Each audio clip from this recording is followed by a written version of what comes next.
그러니 저희 하나님 앞에 박수를 올려드리겠습니다. 자, 오늘 성가대하고 지휘자님이 잠깐 기다리시고요. 자, 오늘은 지난주에 예고해드린 대로 좀 특별하게 오늘 말씀의 문을 열어볼까 합니다. 아마 좀 연세가 드신 분들, 또 어렸을 때부터 신앙 생활 하신 분들은 성가대의 추억이 있을 거예요. 지금은 모두가 다 단성부로 한음으로 찬양들을 많이 부르지만 그때의 그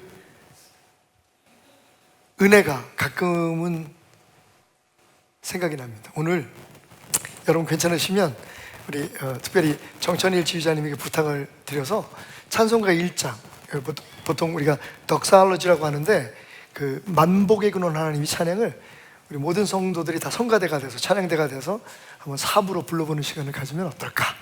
새로운 경험이 될 것 같습니다. 자, 1장 찬양으로 하나님을 찬송하겠습니다. 우리 정천일 지휘자님 나오실 때 박수로 좀 맞이하겠습니다.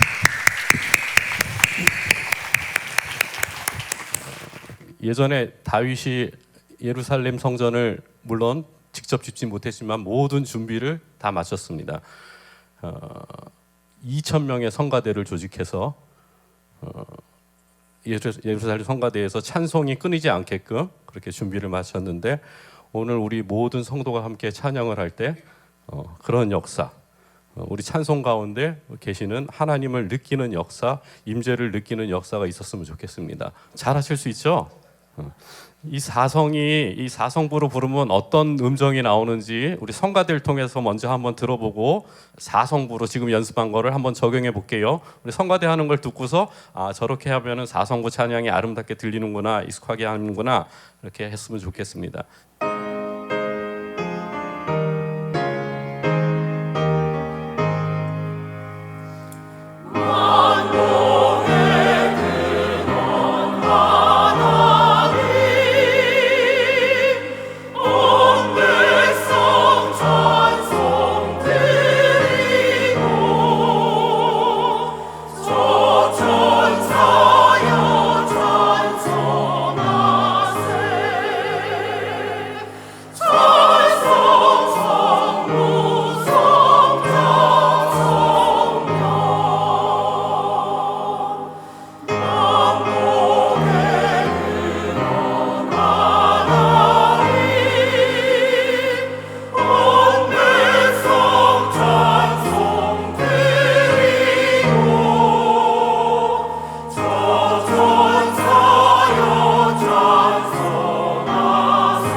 자리에서 일어나서 한 번만 더 합시다. 예.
아멘. 박수로 하나님 앞에 영광 돌려드리겠습니다.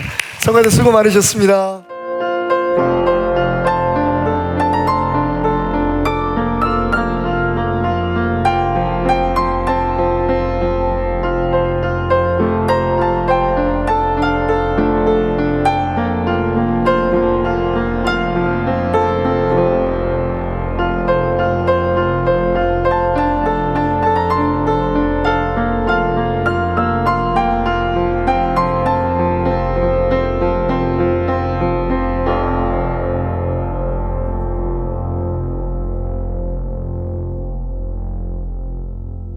노래 잘하는 사람들한테, 성악가들한테 물어보면, 제가 아까 중간에 농담으로 우리 지휘자님 목소리 항상 그래요?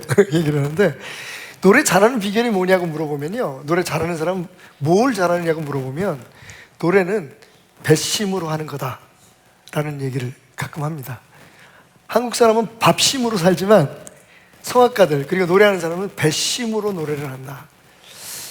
그게 무슨 말인가 하고 제가 연구를 해봤더니, 우리가 흔히 말하는 그 호흡, 노래를 잘 부르는데 물론 여러 가지 요소들이 있겠지만 두 가지 요소가 제일 중요하다고 해요. 하나는 호흡과 그리고 공명입니다. 울림입니다. 그런데 당연히 호흡이 제일 중요해요. 지휘자님 맞죠? 그죠? 사실은 성악을 공부하거나 노래를 전문적으로 하고 뭐 찬양팀에 속해 있고 해도 사실 이 소위 우리가 말하는 복식호흡, 이 횡격막과 이 배에 공기를 가득 채우고 그것을 노래가 끝날 때까지 같은 양으로 내가 이렇게 얘기하니까 노래 굉장히 잘하는 사람 같은데 이론만 빠삭해. 어쨌든 입을 크게 벌리든지 작게 벌리든지 공기의 양을 똑같이 내야 노래 끝날 때까지 숨이 안 차고 갑자기 이렇게 툭 끊어지는 그런 노래가 되지 않는 거죠. 그래서 끝까지 쫙 밀어붙이는데 하나님께서 우리를 얼마나 신비롭게 만드셨는지. 그리고 횡격막이라고 그러잖아요. 여기 막이 하나 있는데 호흡을 할 때 숨을 확 들여 마시면 횡격막은 밑으로 내려가고 이 배에 공기가 차게 됩니다. 근데 이 횡격막과 우리 목에 있는 것, 특히 목청, 보컬 코드에 있는 근육이 연결이 돼 있어요. 하나님께서 그렇게 만드셨습니다. 우리를 찬송하게 하기 위해서 그렇게 만드신 것 같아요. 그래서 제대로 호흡을 가두게 되면 목구멍이 열립니다. 근데 이게 목이 너무 열려도 안 되잖아요. 그래서 이 목을 적당하게 열어서 노래가 끝날 때까지 끊임없이 똑같은 양의 공기를 내뱉는 훈련. 그리고 그렇게 내뱉는 공기에 노래를 실어서 내 얼굴 어디를 공명시킬 것인가, 어디에 포인트를 두고 울릴 것인가, 거기에 따라서 노래가 좋은 노래, 잘하는 노래, 감동을 주는 노래가 될 수 있다고 합니다. 우리 정천일 그 지휘자님은 뭐 이태리 유학도 다녀오셨지만 얘기할 때도 저렇게 느끼해요. 그러니까 얘기할 때도 제가 볼 때는 이 아포지오가 그러니까 호흡이 제대로 돼가는 것 같아요. 저는 아무리 저렇게 소리를 내려고 해도 이러지 저 소리가 안 나거든요. 근데 이렇게 소리를 가두어서 노래가 끝날 때까지 그것을 받쳐주고 지탱해 주는 것을 이탈리아 말로 아포지오라고 합니다. 아포지오라고 제가 표현했는데 이게 그 PPGG 쌍자음이 들어가니까 강하게 하는 게 맞는 것 같아요. 아포지오. 한번 따라해볼까? 아포지오. 아포지아라고도 얘기하고 아포지오라고도 얘기하는데 이게 무슨 말이냐면 아포자레라고 하는 이탈리아의 동사에서 왔는데 지탱해주다, 받쳐주다, 얹혀놓다 이런 뜻이 됩니다. 요즘 우리가 가장 이해하기 쉽게 설명을 드리자면 우리가 거치라는 말 많이 써요. 거치대 많이 써요. 휴대폰 거치대, 무슨 패드 거치대 이런 얘기를 쓰는데 거치하다는 뜻입니다. 그러니까 뭔가를 그 위에 올려놓듯 받쳐주는 것을 뜻하는 거죠. 이게 호흡과 관계되는 건데, 그래서 음악에서 성악에서 아포저라고 하면 제가 그 공부한 게 맞다면 노래가 끝날 때까지 딱 여기에 그 공기를 채우고 끝까지 그 노래를 쭉 지탱하고 밀어붙여주는 힘, 그 힘을 지탱하는 힘, 우리가 이해하기 좋게 배심 아포지오라고 얘기합니다. 제가 한때 성악을 전공했던 아내에게 물어봤어요. 당신이 생각할 때 대중 가수 중에서 제일 노래를 잘하는 것 같은 사람이 누구냐? 물론 이건 취향에 따라서 다르지만 여러분은 누구라고 생각하세요? 대중 가수 중에서? 제 아내의 대답이 누굴까요? 가왕 조용필이었어요. 그래서 왜 그러냐 그랬더니 한번 보세요. 그래서 영상을 봤어요. 꿈이라는 노래를 부르는 영상을 봤는데 일단 마이크를 여러분 노래방 같은 데 가면 이제 마이크 잡는 방법이라는 조용필 씨는 마이크를 이렇게 잡습니다. 제 말이 틀리나 맞나 보세요. 딱 이렇게 스탠드에 잡을 때도 있고 혼자 들고 보통 스탠드에 잡는데 새끼손가락을 이렇게 껴서 이렇게 잡아. 이건 뭐냐면 딱 지탱하겠다는 얘기거든요. 이렇게 잡으면 그냥 슬슬 노래 요즘 보통 대중가요를 부른다든지 찬양을 부를 때 찬양팀이나 데서 그냥 편안하게 목으로 그냥 가슴으로 숨을 쉬고 목으로 소리를 내서 테크닉을 만들어내기도 하는데 조용필 씨는 음악 공부를 정식으로 했는지 안 했는지 모르겠는데 이 아포조가 벌써 이 마이크를 잡는 태도부터 나와요. 그리고 처음부터 끝까지 조용필 씨는 이 혀가 거기까지 봤어요. 제가 혀가 밑에 딱 붙어 있습니다. 성악가들이 제일 중요하게 그건 목청을 열어놨다는 얘기는 입 안에 공간을 만들어서 여기를 공명을 시키는데 그래서 제가 딱 노래 부르는 거 보면서 야 타고났다. 조용필 씨가 2시간, 3시간 노래, 어떤 가수들은 노래 한 시간? 몇 곡만 불러도 목이 쉬잖아요. 근데 조용필 씨는 2시간, 3시간 밤을 세워서 노래를 해도 목이 안 쉴 것 같아. 왜?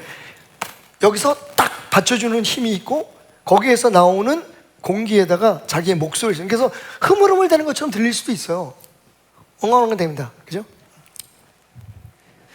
그 언젠가 나를 위해 꽃다발을 전해준 그 사람. 그죠? 근데 가만히 보면 그 음색과는 관계없이 노래를 끝까지 쫙 지탱해주는 힘이 느껴져요. 제가 목소리가 약간 핸디캡이잖아요. 목소리가 우리 성악 전공하신 좀 울렸으면 좀 더 성도들에게 편안하게. 저는 제가 했던 설교를 다시 들어도 짜증이 나. 그래서 제가 여러분들 되게 고마워해요. 우리 교인들은 내 설교를 어떻게 이렇게 저렇게 잘 끝까지 들어줄까. 그래서 제가 미국에 있을 때 로스앤젤레스에 커뮤니티 칼리지가 있습니다. 보통 우리가 이제 미국의 시스템 보면 2년제 대학인데 일반적으로 그 커뮤니티 칼리지를 돈 없는 사람들 거기서 공부를 하고 그리고 이제 3학년으로 정식 유니버시티에 편입을 하는데 그 로스앤젤레스 커뮤니티 칼리지에서 제가 관심이 있어서 스피치 클래스를 들었어요. 스피치 클래스는 뭐 우리 흔히 말하는 뭐 말을 잘하는 그런 걸 훈련하는 데인데 우선 제일 중요하게 생각하는 게 뭐냐면 자기 소리를 찾는 거예요. 그리고 소리를 내는 법을 가르치는 건데 제가 아직도 잊어버리지 않은 영상이 하나 있어요. 루치아노 파발로티가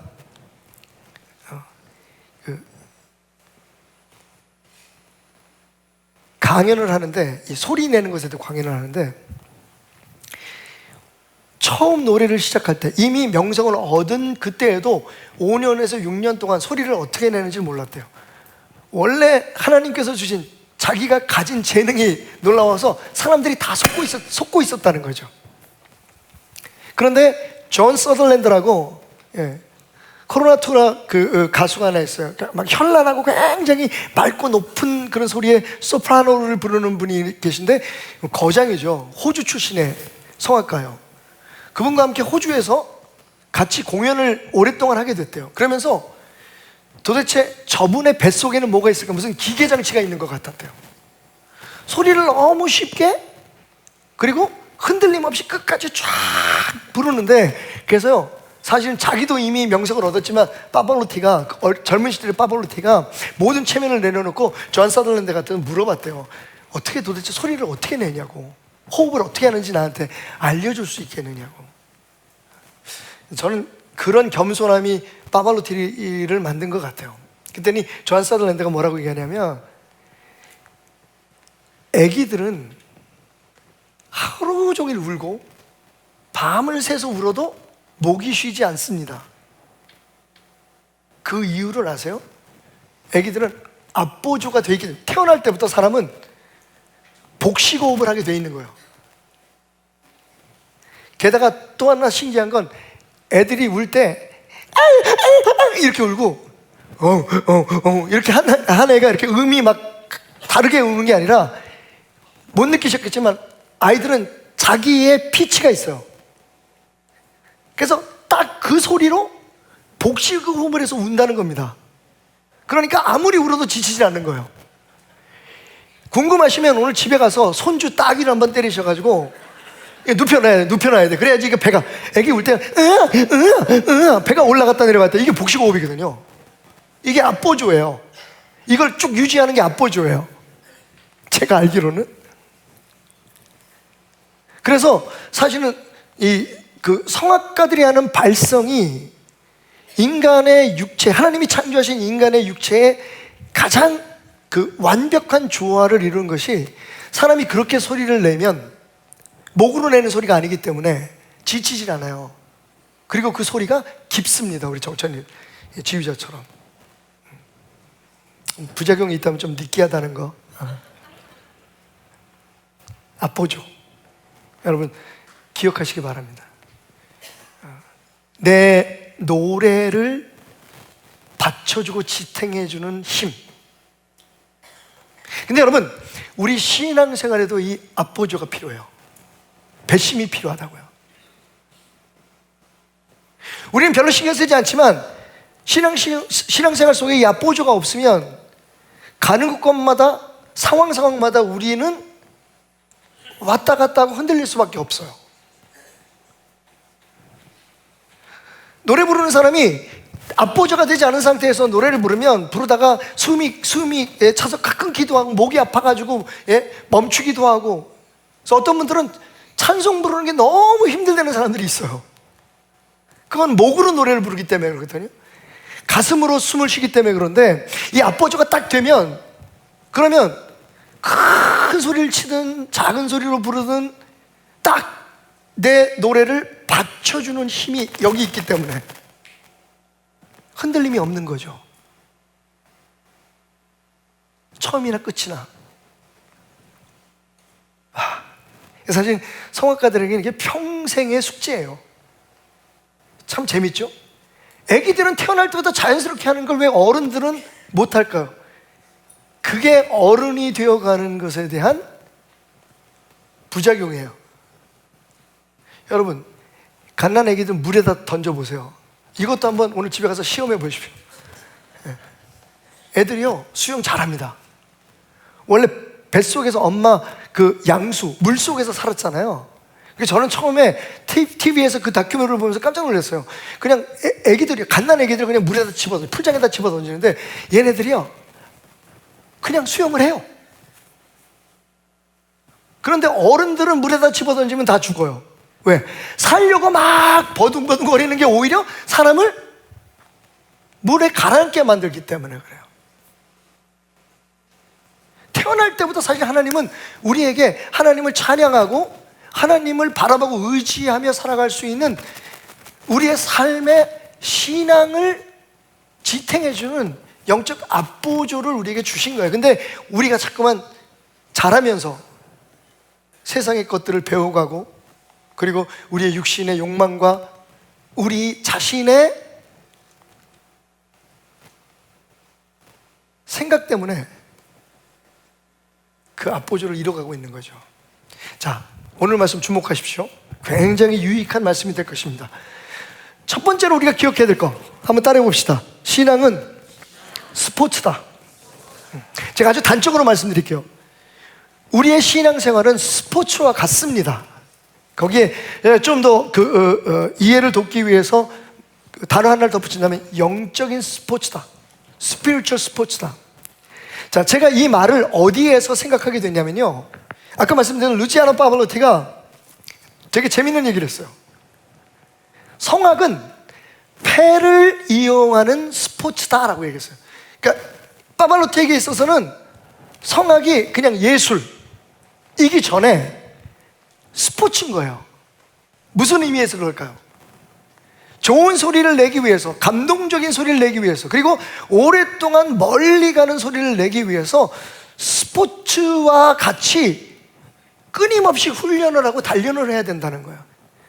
지금 우리가 짧은 시간에 이 사성부의 노래를 부르다 보니까 뭐 테너 베이스 파타임 잠깐 했는데, 진짜 제대로 소리를 내려면 우리 성가대는 끊임없이 우리 지휘자님과 함께 발성 연습부터 시작해서 호흡 연습을 합니다.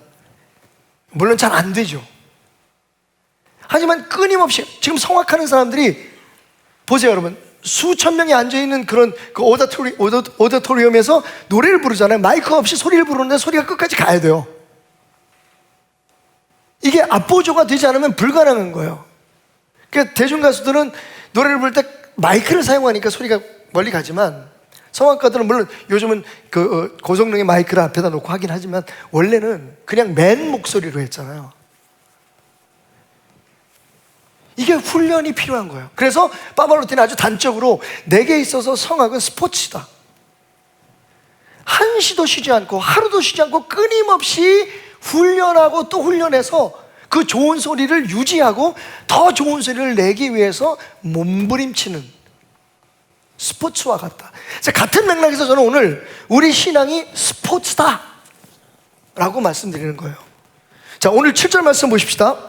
망령되고 허탄한 신화를 버리고 경건에 이르도록 내 자신을 연단하라. 뭐라고요, 여러분? 우리 자신을 연단하라 그래서 가만히 있으면 신앙 좋아지는 거 아니에요. 가만히 있는 신앙은 흔들리고 때로는 무너질 수밖에 없어요. 오늘 사도 바울은 우리에게 권면합니다. 디모데에게 권면한 그 권면을 우리에게 권면하기를 끊임없이 연단하라. 연단이 뭔지 아시죠, 여러분? 담금질을 해서 쇠 같은 걸 성형을 하는 거예요. 칼을 만들려면 일단 뜨거운 불에 놓아서 달궈지면 그걸 망치로 두들겨서 어떤 모양을 만들고 그걸 다시 물에다 식히고 또 다시 뜨거운 그 풀무에 집어넣었다가 그것을 다시 두들기고, 이게 연단이잖아요. 그죠?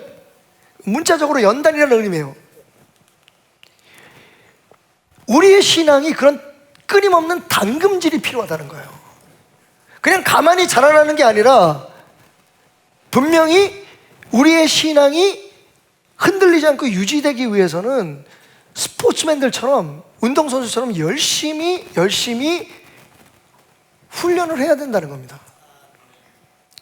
사도 바울은 유난히 우리의 신앙을, 그리스도인의 신앙을 운동 경기에 많이 비유하고 있는 것을 우리가 볼 수 있습니다. 오늘 디모데서도 마찬가지지만 고린도전서 9장 24절부터 27절까지 말씀에 여러분 잘 아는 말씀이에요. 운동장에서 다름질하는 자들이 다 달릴지라도 오직 상을 받는 사람은 한 사람인 줄 너희가 알지 못하느냐. 너희도 상을 받도록 이와 같이 다름질하라. 지금요, 신앙을 다름질에, 달리기에 지금 비유를 하고 있어요. 그러면서 뭐라고 얘기하냐면 이기기를 다투는 자마다 모든 일에 절제하나니. 여러분, 이 스포츠 트레이닝의 기본 조건이 뭐냐면 절제예요. 일단 내가 먹고 싶은 거 다 먹고 하고 싶은 거 다 하면서 스포츠 못 합니다. 어떤 분들은 진짜 자기 몸을 만들기 위해서 닭가슴살하고 채소만 먹고 사는, 너무 지겹대요. 다 이번에 올림픽 갔다 온 선수들하고 인터뷰하는데 메달 따고 메달 못 따고 어쨌든 굉장히 많이 그 세대가 달라진 것 같아요. 정신들이 많이 성숙한 것 같아요. 뭐 동메달 따든 은메달을 따든 뭐 금메달을 따거나 아니면 아무것도 못 따도 그냥 거기 올림픽에 가서 자기가 그동안에 훈련하고 노력했던 것에 대한 결과를 마음껏 즐길 수 있었다는 것에 우리 한국 선수들이 다 행복해 하더라고요. 정말 멋있어요. 그죠? 그런데 그 친구들한테 다 끝나고 난 다음에 금메달 뭐 3관왕 된 양궁 선수도 그렇고 우리 삐약이 신유빈 선수도 그렇고 여러분 들으시면서 동일한 그 고백이 하나 나오는 걸 알 수가 있어요. 그게 뭔지 아십니까? 이제 뭘 하려고 하면 집에 가서 먹고 싶은 거 마음껏 먹고 잠 좀 푹 잤으면 좋겠다고. 다 똑같아요. 왜? 그동안에 그 대회에 여러분 길어야 어떤 거는 물론 이제 구기 종목 같은 거는 정해진 시간이 꽤 깁니다만 여러분 아시다시피 체조 같은 건요 불과 몇 초예요. 몇십 초예요. 그냥 달려가서 도마 같은 경우는 휙 넘어가는데 그거 얼마 안 걸려. 1분도 채 안 되는 그 시간을 위해서 이 친구들이요 거의 젊은 시절의 모든 시간을 다 훈련하는데 바쳤다는 거예요. 절제합니다. 술, 담배는 물론 말도 안 되고 사람들하고 만나고 사랑하는 사람과 사랑을 나누는 것도 절제를 해요. 왜? 목표가 분명하니까. 그리고 그렇게 절제해서 불필요한 것들을 제거하고 억제한 후에 내 몸에 가장 최적화된 근육과 그리고 그 기능들을 극대화하기 위해서 그다음부터 훈련을 하잖아요. 웨이트 트레이닝도 하고 뭐 달리기도 하고 뭐. 선수들이 훈련하는 과정, 그 선수촌에서 훈련하는 과정을 보면요 매일매일 토악질을 해요. 너무 힘들어서. 사도 바울이 그 얘기를 하는 거예요. 이기기를 다투는 자마다 모든 일에 절제할 뿐만 아니라 그들은 썩을 승리자의 관을 얻기 위해서 그냥 이 세상에서 그 금메달 하나 따기 위해서 노력을 하는데 생각해봐라. 우리는 썩지 아니할 것을 얻고자 한다. 하물며 우리가 신앙생활에 있어서 게으를 수 있겠느냐.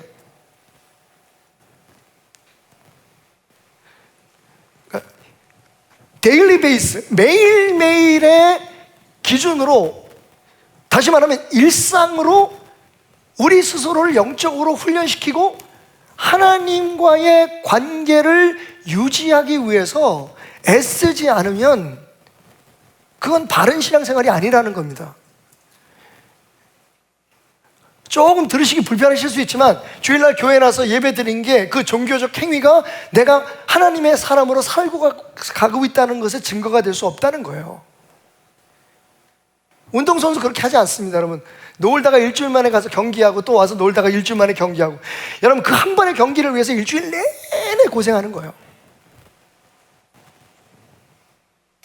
여러분 사도 바울은 권투에 또 비유하죠. 그러면 나는 다름질하기를 향박 없는 것 같지 아니하고 싸우기를 허공을 치는 것 같지 않다. 내 삶에 목표가 있다.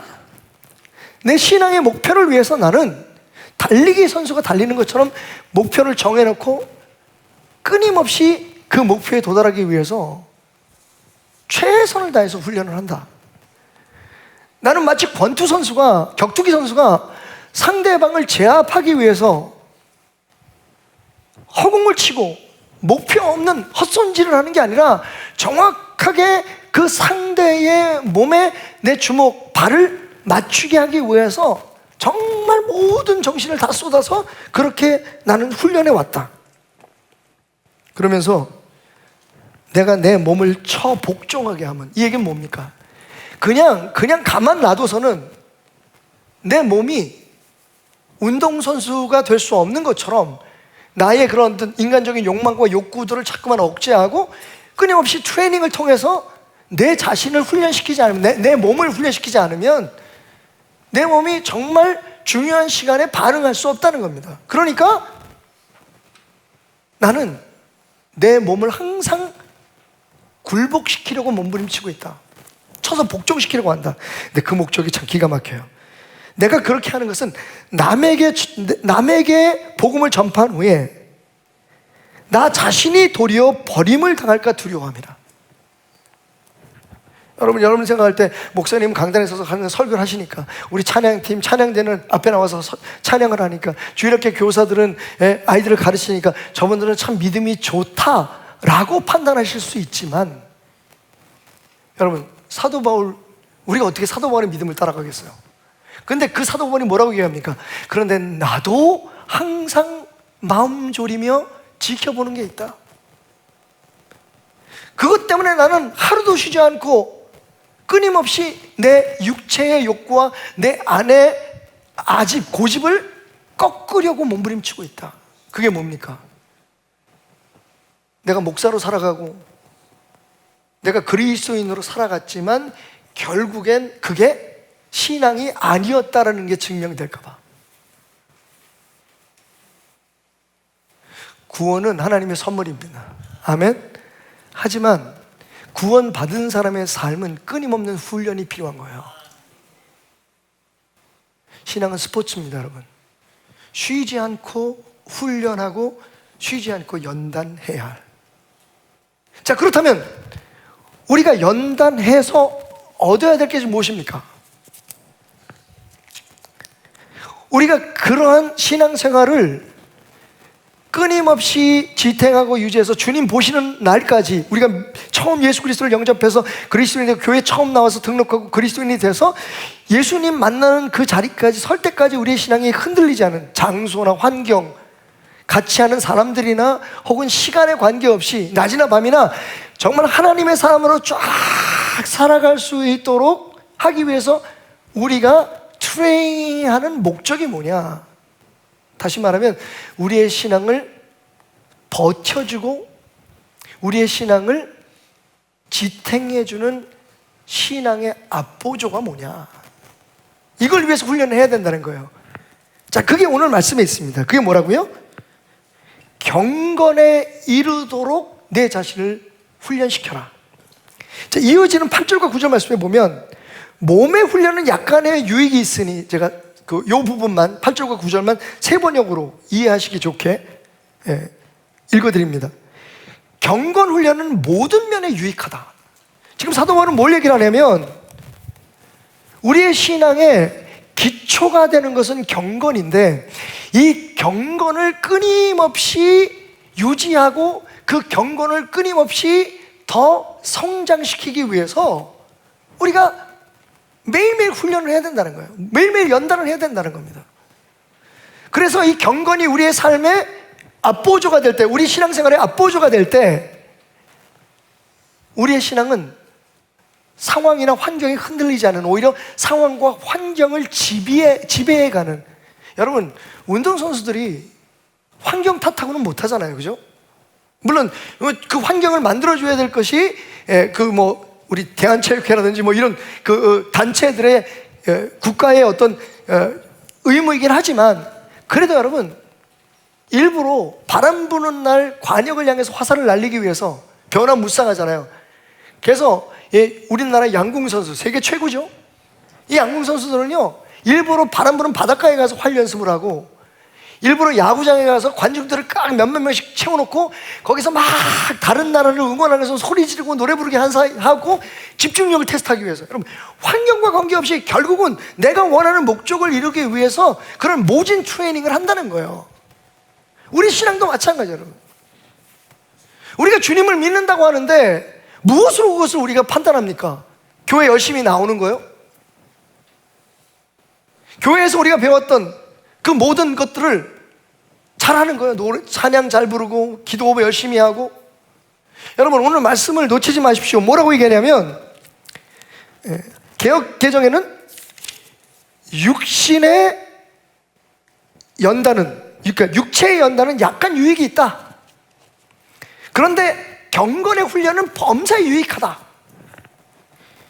이 생에서뿐만 아니라 내 생에도, 다시 말하면 저 영원한 나라에 가서뿐만 아니라 오늘 이 시간에도 이 경건의 훈련이 없이는 우리가 하나님이 우리의 소망이 되고 하나님의 능력 안에서 살아갈 수 없다는 겁니다.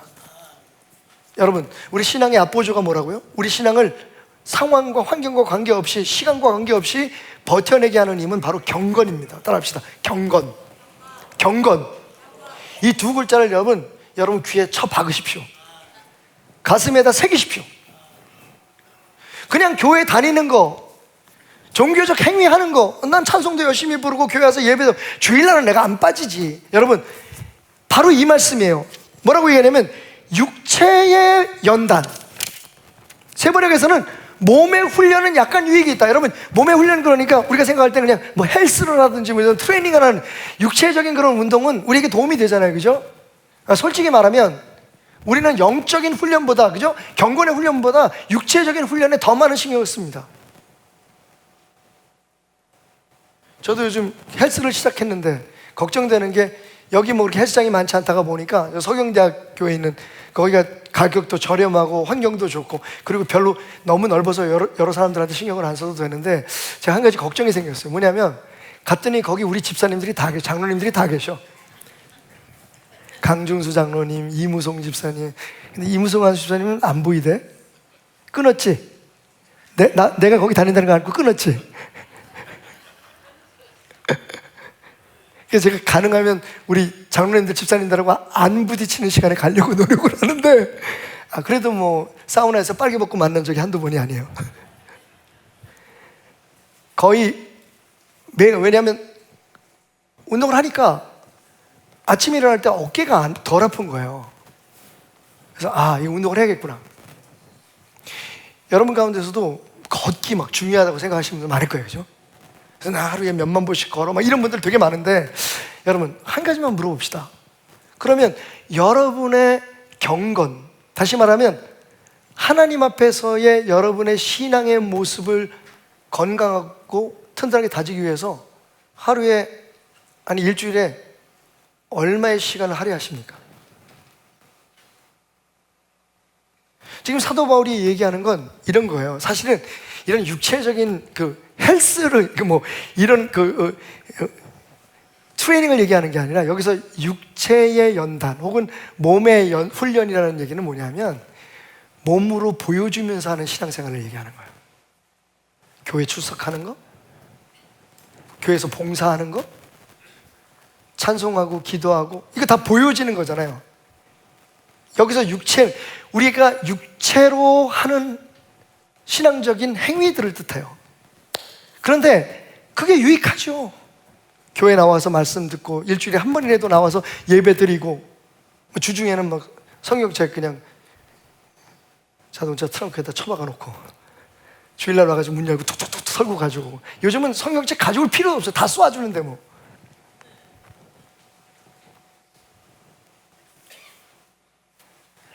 여러분, 우리는 그러면서도 우리 신앙이 좋아질 거라고 생각을 해요.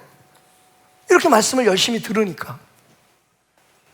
죽으라고 교회 나오니까 뭐 내가 헌신하고 뭐 봉사도 하고 헌금도 하고 뭐 필요하면 가끔가다 작전 기도도 하고, 그럼 내 믿음이 좋아지겠지.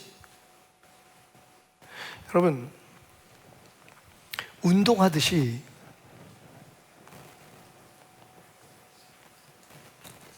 끊임없이 불필요한 걸 덜어내고 필요한 근육들을 채워가고 믿음의 근육을 채워가야 된다. 경건이라고 하는 앞보조, 경건이라고 하는 우리의 믿음의 흔들림 없는 지지대를 만들어 놓기 위해서 끊임없이 훈련을 해야 된다는 겁니다. 자, 그러면 궁금한 게 경건이 뭘까요? 가들리니스라고, 피어티라고도 얘기하지만 가들리니스라는 말을 많이 사용하고 있는 하나님과 관계되는 거겠죠. 그래서 제가 그 모호한 경건이라는 개념을 헬라어로 한번 찾아봤어요. 그랬더니 이 경건이라는 말이 헬라어로 유세베이아입니다. 유세베이아. 한번 따라해볼까요? 유세베이아. 근데 이게 합성어예요. 유세베이아입니다. 유는 뭐냐면 참, 진짜라는 뜻이 있고요. 그리고 적절하다는 뜻이 있어요. 유는 접두어예요. 그 어떤 참 좋다, 뭐 진짜 좋다, 적합한 거다라는 의미가 있고, 세베이아라는 말은 뭐냐면 존경하다, 경외하다는 거예요. 그러니까 그 대상에 대해서 적절하고 그리고 참 진짜 존경심을 표하는 것을 뜻해요. 이게 원래 신앙적인 용어가 아닙니다. 교회에서만 쓰는 용어가 아니에요. 세상에서도 우리가 쓰죠. 여러분, 현충일이 되면 우리가 이 선열들의 묘비나 이런 데 가서 묘지에 가서 우리가 묵념을 합니다. 그죠? 참배할 때 앞에서 인도하는 사람이 뭐라고 얘기하나요? 자, 이제 경건한 마음으로 순국 선열들에게 묵념을 하시겠습니다. 묵념. 경건이라는 말이 교회에서만 쓰는 말이 아니에요. 세상에서도 경건이란 뭐냐? 지금 내 앞에 있는 내가 무엇인가를 해야 되는 그 대상 앞에 그 대상에 맞는 적합한 존경심을 보이고 그것을 행동으로 옮기라는 얘기거든요. 이제 그게 신앙적인 용어로 경건으로 바뀌면, 가들리니스로 바뀌면 무슨 뜻일까요? 하나님을 하나님처럼 대접하는 거예요. 하나님이 받으실 만한 마땅한 경외심으로 그분을 대하는 겁니다. 그냥 머릿속에 생각나는 게 뭐예요? 예배잖아요. 그죠? 예배 이외의 모든 행위들, 하나님을 하나님 대접하는 행위들, 그게 경건입니다. 근데 이걸 훈련하라는 거예요. 이거 없이는 우리의 신앙이 온전할 수 없습니다. 성장할 수 없다는 거예요.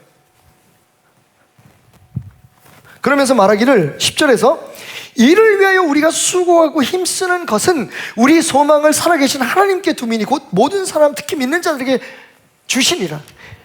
하나님 앞에 소망을 두다는 뭡니까? 하나님께서 우리의 삶을 주장하시고 우리의 삶에 필요한 것들을 공급하시고 우리가 힘들고 어려울 때 우리를 구해 주시는 이런 모든 은혜를 베푸시기 위해서 우리가 그런 하나님을 기대하기 위해서 어떻게 된다고요? 하나님 앞에서 경건을 훈련해야 된다는 거예요.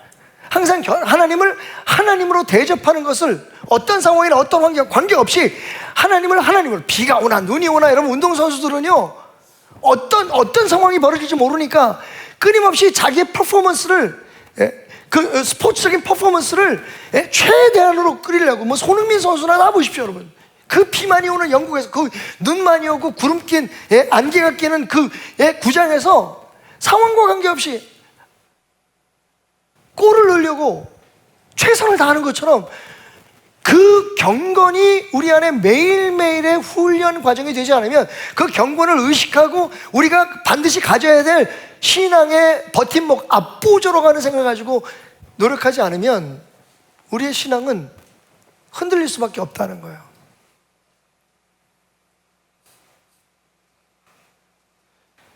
교회 오면 우리는 다 신앙인이에요. 근데 여러분, 여러분의 삶의 현장은 어떠세요? 가정에서는 어떠신가요? 우리가 하는 말과 생각하는 그 결정 내리는 모든 것들이 하나님이 주인이라는 것을 대접하는 태도와 그러한 자세로 모든 것을 결정하고 있습니까? 우리가 사용하는 언어라든지 행동이라든지 우리의 그 마음 씀씀이라든지 우리의 행위가 사실 그게 문제인 거예요. 그래서 사도 바울은 그 얘기해. 교회만 나온다고 그리스도인이 아니다. 교회에서 직분만 가졌다고 해서 육체적으로 보여지는 경건의 모양이 있다고 해서 그게, 근데 사실 안타까운 건 우리가 사람들의 속을 모르니까 우리는 겉모습으로 교회에서 열심히 하고 뭔가 중요한 일을 하고 이러면, 헌금 잘하고 기도 열심히 하고 뭐 이러면 저 사람 믿음 좋아라고 얘기합니다. 근데 사도 바울은 딱 그 면에 있어서 단호하게 얘기해요. 그렇게 보여지는 것만으로 신앙을 판단할 수 없다. 경건이라는 하나님 앞에서의 태도, 하나님 앞에서의 바른 태도로 말미암아 하나님 앞에 우리가 하는 행위들, 경건한 생활, 이게 바로 우리의 믿음을 지탱해 나가는, 심지어는 매일매일 유혹 속에서 매일매일 흔들릴 수밖에 없는 상황 속에서, 여러분 사람들이 다 다르잖아요. 저처럼 교회에서의 대부분의 시간을 보내는 사람이 있는가 하면 어떤 분들은 어쩔 수 없이 세상 속에서 살아가야 되는 사람들이 많습니다. 근데 위치, 상황, 환경과 관계없이 우리가 하나님의 사람으로 버텨내고 살아갈 수 있는 길이 있다는 거예요. 그게 뭐냐면 경건을 훈련하는 겁니다. 마치 성악가가 가슴에 모아둔, 배에 모아둔 그 공기를 가지고 쭉 끝까지 지치지 않고 마지막 음까지 정말 한 음도 놓치지 않고 쫙 소리를 내듯이 우리 안에 이 경건이 바로 세워지면, 이 경건한 태도가, 다시 말씀드리지만 신앙은 무엇을 하느냐가 아니라 어떠한 자세를 갖느냐는 거예요. 행위는 그 자세를 갖출 때에 거기에 나타나는 의미가 있는 거예요. 교회 생활이 경건이 바탕이 되지 않은 교회 생활은 그냥 눈에 보이는 교회 생활인 거예요. 그냥 종교 생활 행동인 거예요. 우리의 삶에 아무런 영향을 미치지 못해요. 그냥 우리 안에 시간이 흐르면서 이런 교만을 갖게 하죠. 나는 교회는 몇 년 나갔고, 나는 뭐 교회에서 직분이 뭐고, 나는 이렇게 나이가 많이 먹었고, 나는 주일날 예배를 한 번도 안 빠지고, 나는 새벽 예배도 열심히 하고, 그러니까 나는 하나님 앞에 진짜 좋은 그리스도인이야, 하나님의 사람이야. 그런데 말하는 게 달라지지 않고, 생각하는 게 넓어지지 않고, 이게 경건 생활이 안 되기 때문에 그래요. 그냥 교회에 나와서만 그리스도인인 거예요. 사람들을 보여지는 앞에서, 그리고 내가 내 스스로 뿌듯하게 느끼는 그 상황만 그냥 잘 하면 되는 거예요.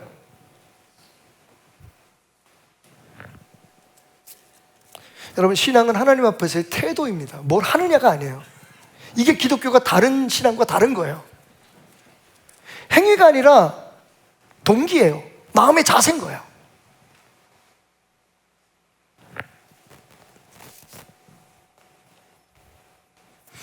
그래서 사도 바울이 디모데후서 3장 5절에서 이렇게 얘기하죠. 지금 이 시대에 대해서 이야기하면서, 마지막 때에 대해서 이야기하면서 이렇게 얘기합니다. 경건의 모양은 있으나 경건의 능력은 부인하니 이 같은 자들에게서 내가 돌아서라. 신앙생활을 열심히 해. 할 거 다 해, 교회 나와서. 그런데 능력이 없어. 그 경건의 능력을 부인해. 그 얘기는 뭐냐면, 보여지는 신앙의 모습들은 있는데 그 마음속으로 진짜 하나님 앞에 경건하지 않다는 거예요. 하나님을 대접하지 않는다는 거예요. 그러니까 내가 하고 싶은 거 그냥 하고 전혀 내 삶을 연단할 의지가 없는 거예요. 하나님이 보고 계신데, 여러분 하나님 안 보고 계신 데 있어요? 하나님 안 계신 데 있습니까? 근데 우리는 하나님을 없는 분인 것처럼 생각하고 살아가잖아요, 세상에 나가서. 그러니까 이 경건이 얼마나 중요한지 다시 한번 우리 마음속에 깊이 생각해 봐야 합니다. 결론적으로 말씀드리면,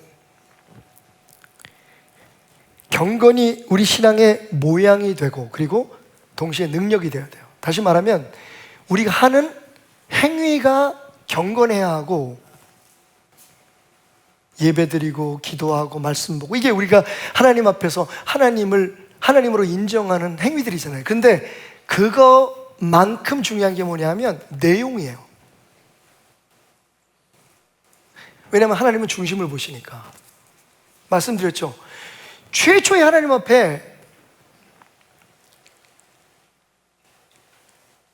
앞에서 살인자가 된 사람이 왜 살인자가 되는 줄 아세요? 예배 잘못 드려서요. 교회에 나오는 게 반드시 우리의 삶에 모든 것을 다 해결해 주지 못해요. 예배 참석하는 것 가지고도 안 돼요. 왜? 여러분, 가인은 하나님 앞에 예배를 드리고 나서 자기 동생, 그 예배의 결과에 대해서 불만족해가지고 자기 동생을 죽인 거예요. 신약에도 비슷한 사건이 또 하나 있죠. 아나니아와 삽비라를 기억해 보십시오, 여러분. 헌금도 잘해야겠다는 생각이 들어. 아나니아와 삽비라 하나님 앞에 헌금하고 나서 죽었어요. 왜? 하나님을 속였기 때문에.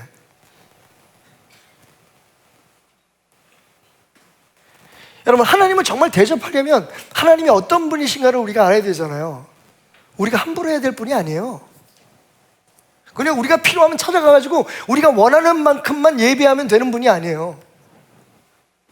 그걸 지금 사도 바울은 얘기하는 거예요. 너희 안에 이 경건이 일상화되지 않으면, 경건이 매 순간 있지 않으면 너희들이 어떤 상황에 있든지 너희들의 믿음은 흔들릴 수밖에 없고 쓰러질 수밖에 없다는 거예요. 나처럼 열심히 목숨을 걸고 주님을 위해서 일하는 나 바울도 내가 하나님 앞에서의 경건을 놓쳐버리면 다른 사람들이 열심히 전도하고 구원해가지고 다 구원받게 하고 내가 하나님 앞에 버림받을까, 그것을 두려워한다. 그래서 나는 매일매일 기도 생활, 말씀 묵상, 하나님과의 동행하는 일들, 이런 것들을 매일매일 훈련하듯이 한다. 여러분, 직장이든지 학교이든지 교회이든지 어디서든지, 여러분 가정에서든지 경건이 여러분의 일상이 돼야 돼요. 왜냐하면 하나님이 안 계시는 곳이 없으니까. 그리고 우리는 하나님 없이는 살 수 없는 사람들이니까. 우리 신앙의 앞보조는 경건이에요. 조금 마음속에서 새로운 결단이 하고 싶은 건 마음이 생겨나시죠, 여러분? 매일매일 말씀 보셔야 돼요. 좋은 말로 할 때. 이 도대체 말이 안 되는 거예요, 여러분. 만약에 여러분이 운동선수라고 생각해 보세요. 사도 바울 얘기처럼.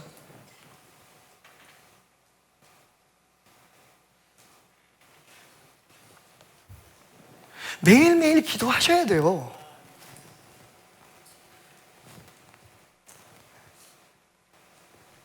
예배를 정말 귀하게 생각하고 할 수 있는 한 열심히 나와야 돼요. 헬스장 한 번 안 가도 여기를 와야 돼요. 비싼 무슨 영양제, 몸에 좋다는 거, 이런 거 안 먹어도, 한 번 안 먹으래도 정말 하나님 앞에, 하나님이 내 삶의 주인입니다, 나를 드릴 수 있는 그 경건의 행위들이, 모양들이 끊임없이 있어야 하고, 그런데 그 모양 안에 뭐가 있어야 돼요?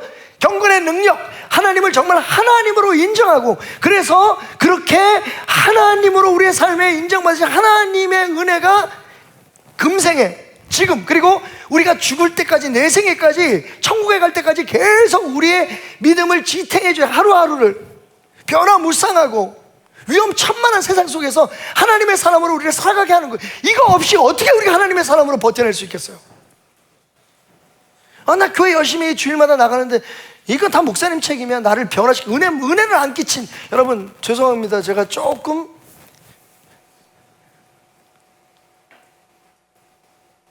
책임 회피를 할게요. 여러분에게 달려 있어요. 여러분이 매일매일의 삶 속에서 기도하고 말씀 보고 하나님을 예배하는 것이 여러분 안에 훈련이 되지 않으면 그 경건이, 그게 하나님을 하나님으로 대접하는 거잖아요. 그래야 하나님이 우리를 대접해 주시지 않겠어요? 그래 놓고는 무슨 특별한 일만 있으면 나와가지고 무슨 100일 기도하니 1000일 기도하느니, 여러분 제발 좀 그 한탕주의 신앙에서 좀 벗어나세요. 다른 면에서 신앙의 영웅주의에서 좀 벗어나세요. 평소에 경건한 생활이 없이는, 여러분 가끔 교회를 위해서 큰일을 하거나 불쌍한 사람들을 위해서 엄청난 돈을 투자, 여러분 그거 하나님 앞에 하나님을 하나님으로 대접하는 거 아니에요. 매일매일의 삶 속에 하나님이 나와 함께 하시고 내가 하나님 앞에 있다는 것을 잊지 않기 위해서 하는 모든 행위들, 그리고 그 마음가짐들. 하나님은 중심을 보시잖아요, 여러분. 중심이 히브리 말로 뭐라 그랬죠? 르바브라고 그러는데 이 뜻이 뭐냐면, 한국말은 잘 번역이 안 돼. 그래서 생각해 보니까 그게 뭐냐면 모티베이션이에요. 맞아요, 여러분. 열심히 작전 기도하는 것도 중요하고, 오늘 사도 바울이 얘기하잖아요. 경건의 모양은 있으되, 그 얘기 뭐예요? 모양도 중요하다는 거예요. 지금 여러분들이 오늘 나와서 예배 드리는 이것도 굉장히 중요합니다. 이 예배를 통해서 오늘 여러분들이 이 심각한 설교를 듣잖아요. 아, 내 신앙이 진짜 바른 신앙인지 한번 점검해 보자. 지금 저는 여러분의 삶에서 하나님이 하나님 되시는 것을 말하고 있는 거예요. 일주일 내내 하나님과 관계없이 살다가 뭐 가끔은 생각하겠죠. 밥 먹을 때는 기도하시나요? 그러다가 주일날 나와가지고 오늘 좋은 말씀 들었어. 그게 우리의 신앙을 지탱해 주지 못한다는 거예요. 매일매일 기도하고 매일매일 말씀 보고, 우리가 매일매일 밥을 먹고 살듯이 매일매일 우리 건강을 위해서 좋은 영양제도 먹고 우리가 뭐 운동도 하고 뭐 자전거도 타고 걷듯이, 여러분 신앙생활도 이게 빠지면 안 되는데 우리는 그걸 중요하게 생각하지 않고 있다는 거예요.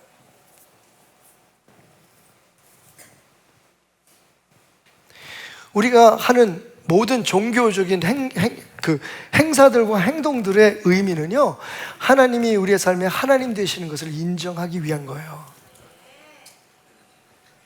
제가 헌금 얘기를 가끔 하는데, 여러분 헌금이 기부금이 될 수 있어요. 내 이름으로 내는 건 기부금이잖아요. 그거. 하나님 나 돈 많이 벌게 해주세요. 그럼 내가 이거 불쌍한 사람 돕겠습니다. 지 돈이지 그게.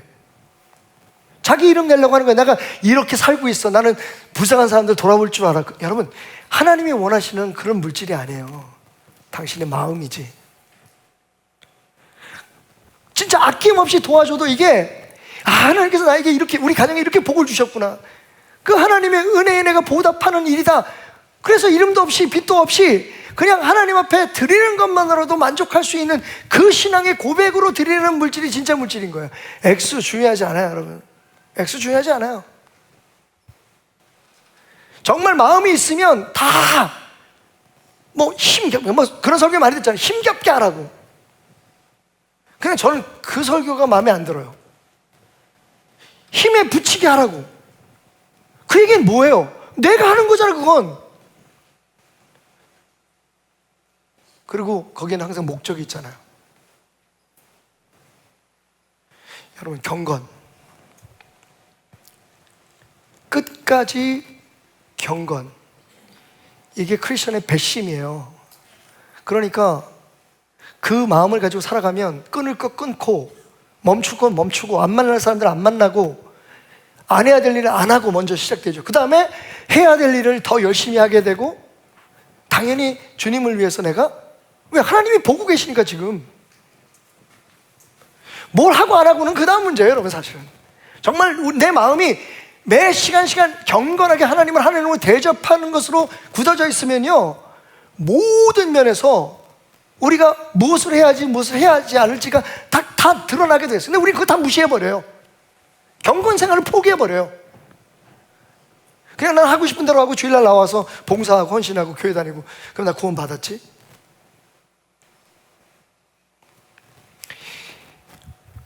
말씀을 정리하겠습니다.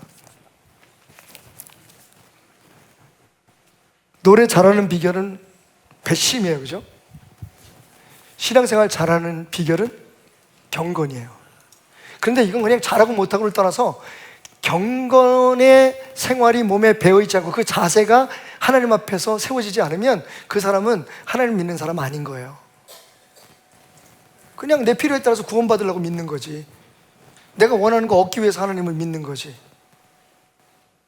하나님은, 하나님으로 믿는 사람은 매 시간, 매 순간, 하루하루를 하나님 앞에서 경건해요. 하나님이 당연히 받으실 만한 그 대접을 가지고 내 삶을 그분 앞에 살아가는 거예요. 뭐 다른 이유가 있겠어요? 무슨 다른 고집과 다른 교만을 주장하겠어요?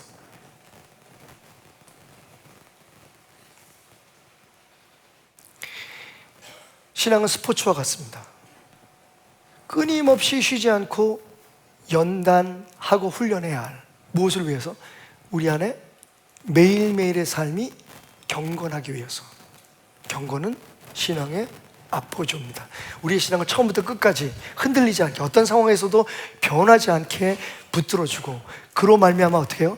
하나님의 인도하심과 축복이 우리에게 보장될 수 있도록 우리를 붙들어주는, 우리의 노래하며 사는 듯한 삶이 끝까지 아름답게 승리할 수 있도록 하는 힘, 매일매일의 기도, 매일매일의 말씀, 항상 주님과 동행하는 그런 생각들과 결단들이, 그 경건이, 그리고 주일 예배, 시간 되시면 수요, 금요 예배, 새벽 예배, 모든 예배를 통해서 하나님을 하나님으로 내 삶에 초청하고 그 하나님에게 붙들려 살아가는 것.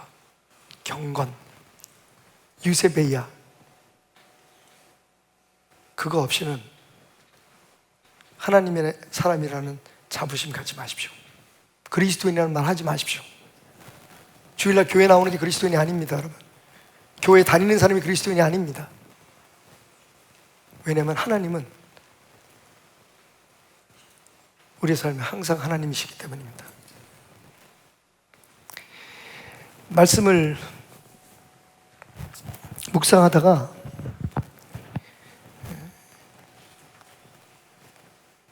예수님의 부활을 믿지 못하는 도마에게 못 박힌 손을 내미시면서 그 못자국 난 구멍에 네 손을 넣어보라고 말씀하셨던 예수님의 그 말씀이 기억이 났어요. 근데 여러분, 여태까지는 한 번도 생각해보지 못했던 놀라운 깨달음이, 인사이트가 있었습니다. 여러분에 한번 물어볼게요. 예수님께서 도마에게 못자국 난 손을 내미셨을 때 도마는 무엇을 봤을까요? 예수님의 손에서 무엇을 봤을까요? 당연히 못자국 난 손이겠죠. 못자국을 봤겠죠. 근데 그 이전에 여러분 30여 년 동안 목수로 살면서 대패질하고 망치질하면서 그 예수님의 손에 굳어졌던 굳은 살을 함께 보지 않을 수 없었을 거예요. 다시 말하면 십자가에서 피 흘리신 예수님의 그 못자국 이전에 그 십자가에 가기까지 30년이라는 세월을 열심히 삶의 현장에서, 일상 속에서 자기 일을 열심히 하면서 가족들을 위해서 돈 벌고 일하고 헌신하면서 하나님 앞에 경건하게 살았던 예수님의 흔적이 먼저였다는 거예요. 저는 안타까운 게 오늘날의 많은 그리스도인들이 신앙적 영웅주의에 빠져 있어요. 한 번 뭐 인생 뭐 있어? 한 방이지. 그래서 막 살다가 힘들고 어려우면 하나님 앞에 나가서 하나님 도와주세요.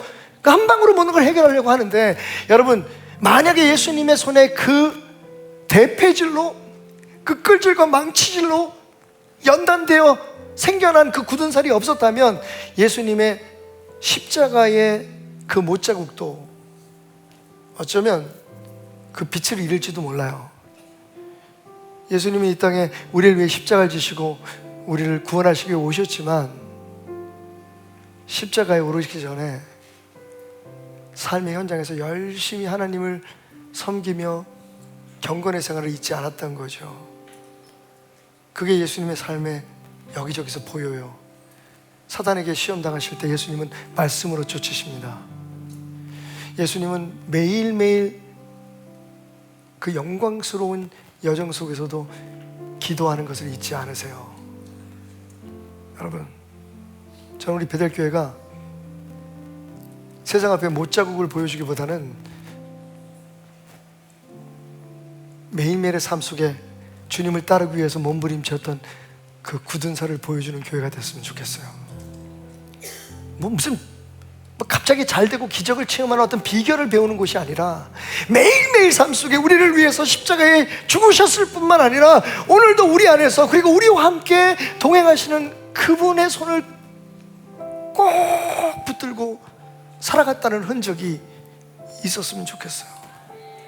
다른 종교처럼 요행을 바라는 어떤 신앙생활이 아니라 주님과 동행하는 것이 우리의 삶의 목표가 되는 그런 교회 성도들이 되었으면 좋겠습니다.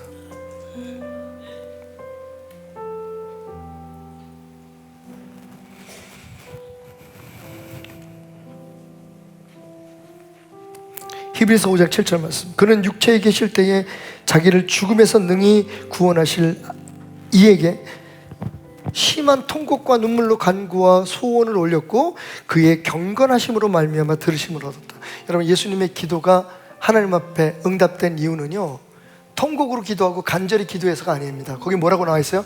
경건하심으로 말미암아 하나님 앞에 응답을 받았다고요. 그 얘기는 그분의 통곡이, 그분의 눈물이 하나님을 하나님으로 인정하는 것이었기 때문에, 그냥 나 죽기 싫어요, 나는 편안하고 살고 싶어요, 우리 집 잘 되게 해주세요, 내 사업 잘 되게, 그런 기도가 아니라 정말 하나님의 뜻을 이루기 위해서 나의 연약한 마음, 나의 부족한 것들을 어떻게 하든지 이겨보려고 하는 몸부림이었기에 그 경건하심을 하나님께서 들으셨다고 말하고 있습니다. 시작하세요. 오늘부터라도 시작하십시오. 여러분, 하루도 기도하지 않고는, 하루도 말씀 보지 않고는 밥도 안 먹겠다, 나 헬스장도 안 가겠다, 영양제도 안 먹겠다라고 하는 각오로 여러분의 경건을 훈련하십시오. 금생과 내생에 하나님의 축복이 함께 하실 겁니다. 지금 여러분이 겪고 있는 모든 고통과 연단이, 그리고 여러분의 삶의 모든 문제들이 하나님의 은혜로 응답받게 될 것입니다. 오늘은 여러분과 함께 신앙의 앞보조, 흔들림 없는 경건에 대해서 함께 은혜를 나눴습니다.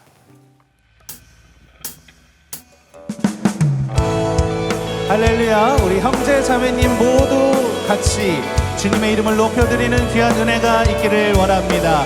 주님을 찬양, 주님을 찬양, 우리 주님을 찬양하는 귀한 은혜가 있기를 원합니다.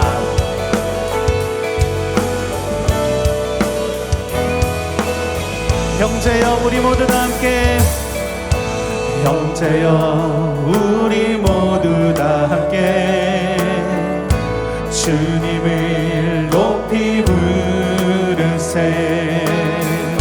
자매여 우리 손을 내밀어 주님께 사랑 드리세. 주님은 우리 모일 때 늘 임하시는 주 마음과 뜻 다해 주를 높이세. 주님은 기뻐하시네. 주님을 찬양, 주님을 찬양, 우리 주님을 찬양해. 주님을 찬양, 주님을 찬양, 우리 주님을 찬양해.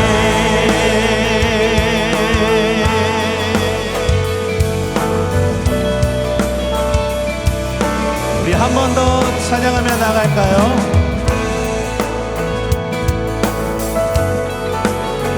우리 이번에 형제분들이, 우리 형제님분들이 한번 고백하겠습니다. 형제여 우리 모두 다 함께, 형제여 우리 모두 다 함께 주님을 높이 부르. 우리 이번에 자매님들이, 자매여 우리 손을 내밀어 주님의 사랑 우리 다 같이 주님은 우리 모일 때, 주님은 우리 모일 때 늘 임하시는 주 마음과 뜻 다해 주를 높이세. 주님은 기뻐하시네. 주님을 찬양, 주님을 찬양, 우리 주님을 찬양해.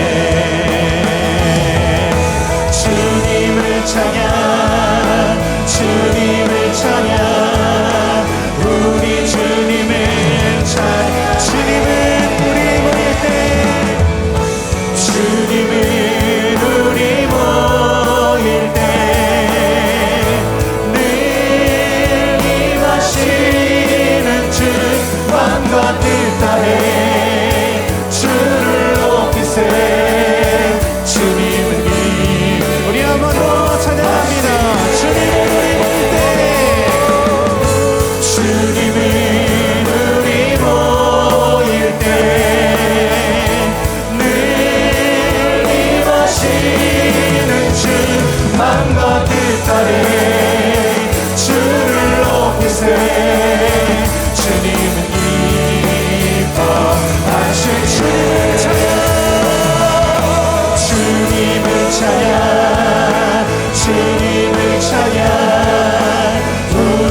찬양 주님을 찬양 우리 주님을 찬양해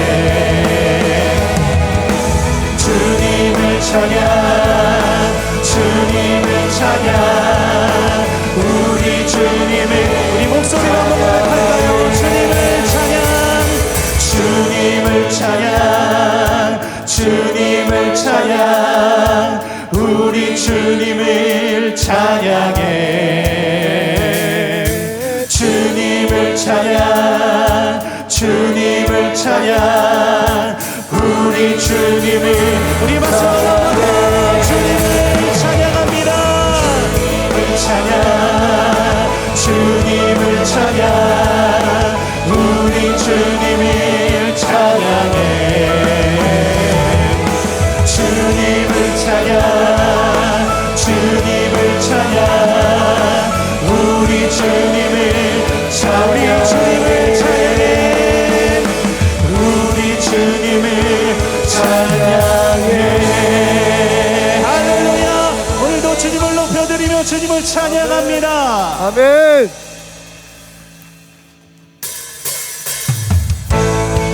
할렐루야 오늘도 주님을 찬양합니다 우리 다같이 일어나서 하나님 앞에 박수치며 영광 올려드립시다 할렐루야 성도여 다 함께 할렐루야 아멘 주 찬양하여라 할렐루야 주보자 앞에서 택하신 은혜를 다 찬송하여라 할렐루야 아멘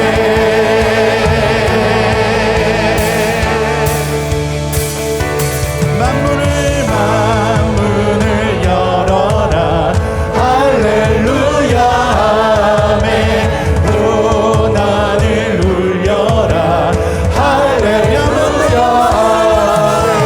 만문을 열어라 할렐루야 아멘 고난을 울려라 할렐루야 아멘 인도자 되시며 친구가 되신 주 그 사랑 끝없다 할렐루야 아멘 주 찬양하여라 할렐루야 아멘 찬양은 끝없다 할렐루야 아멘 거룩한 집에서 주의 종일이며 늘 찬양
주님을로 높임을 받으시옵소서. 오늘도 이 시간 이곳에 함께하신 주 한 분만을 높여드립니다. 할렐루야.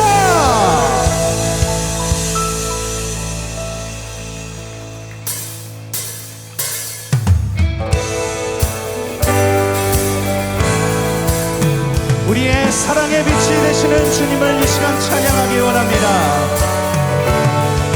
주님 당신은 사랑의 빛 어둠 가운데 비추소서.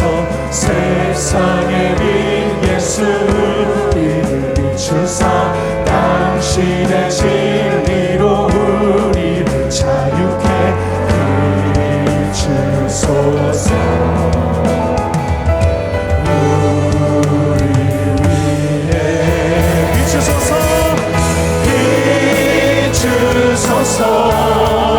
주님의 영광 온 땅 위에 부으소서. 내게 성령의 불이 넘치소서. 넘치소서.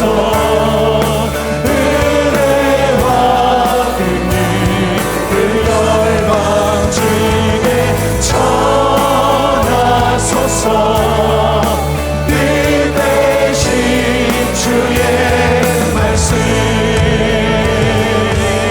주님 당신은 사랑의 빛 어둠 가운데 비추소서. 세상의 빛 예수님을 비추사 당신의 진리로 우리를 자유케 비추소서. 우리 위에 비추소서. 비추소서. 주님의 영광 온 땅 위에 부으소서. 내게 성령의 불이 넘치소서. 넘치소서. 은혜와 긍휼 그 열방 중에 전하소서. 빛 대신 우리 함께 비추소서. 비추소서. 주님의 영광 온 땅 위에 부으소서. 내게 성령의 불이 넘치소서.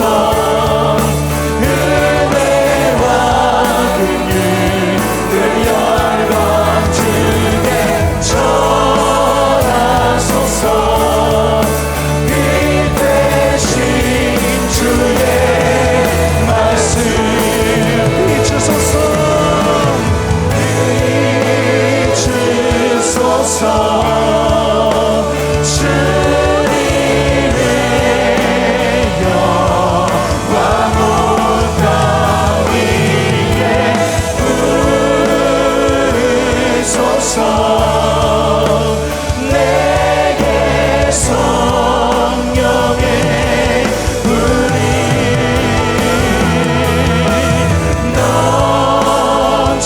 넘치소서.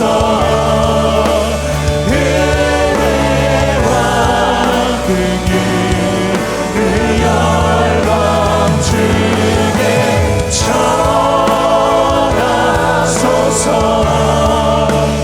빛 대신 주의 말씀. 할렐루야. 오늘도 빛 대신 주의 말씀이 이곳에 가득하기 원합니다. 네.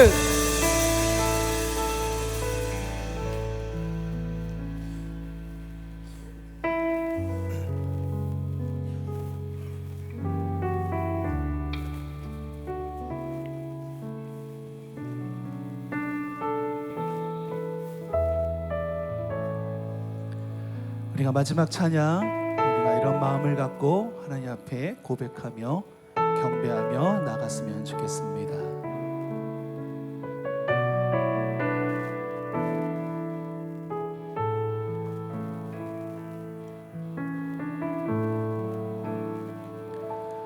우리 보좌 앞에 모였네. 함께 주를 찬양하며 하나님의 사랑 그 아들 주셨네. 그의 피로 우린 구원받았네. 십자가에서 쏟으신 그 사랑 강같이 온 땅에 흘러 각 나라와 족속 백성 방언에서 구원과 구주 경배드리네.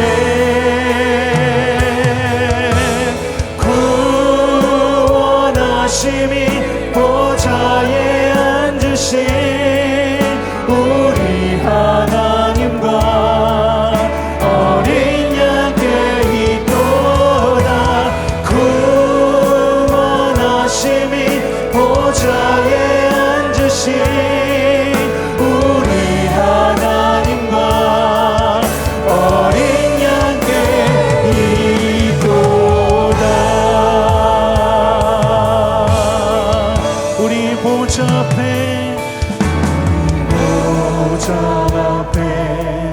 모였네. 함께 주를 찬양하며 함께 주를 찬양하며 하나님의 사랑 그 아들 주셨네.